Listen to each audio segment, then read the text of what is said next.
Ya, betul. Ini adalah Yaris GR4.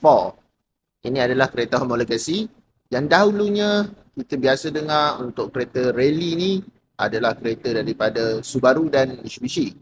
Tetapi jarang-jarang kita tahu yang Toyota ada model rally dia. Yang ini daripada TRD. So sekarang dia panggil GR. Dan ini adalah yang paling comel dalam kategori rally dia. Yang ni GR Yaris. Yang mana dulu dia datangkan dengan silika GT4.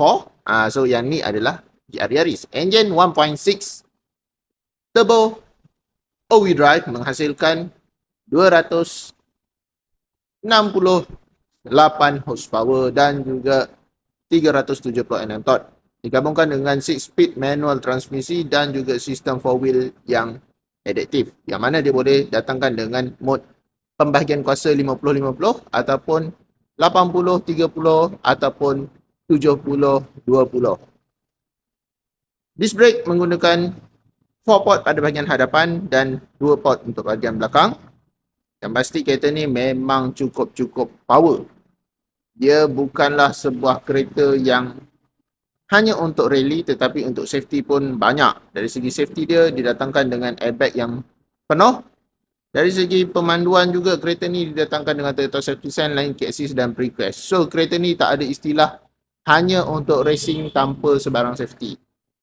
So kalau boleh nampak dari segi dia punya teknologi yang didatangkan walaupun meter masih analog tetapi cukup safe term.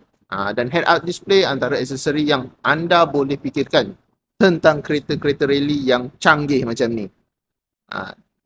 Autonomous cruise control juga turut tersedia menjanjikan kereta ni senang dipandu di dalam dan juga di luar bandar tetapi tidak mengetepikan keharmonian, keseronokan dalam pemanduan dengan JBL sound system dan juga ada reverse camera. So dia punya premium sound speaker cukup bagus lah. Dengan sini kita nampak ini adalah button touch start untuk GR Yaris. Okay, dekat sini ada emblem untuk GRWRC macam tu. Seat semi bucket Alcantara memang terbaik, selesa dan grip.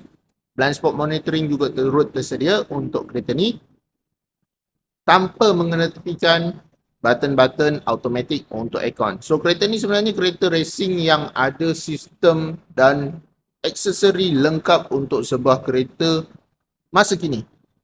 So untuk abang akak yang mana berminat nak cari kereta racing macam ni boleh hubungi saya di 0177145604.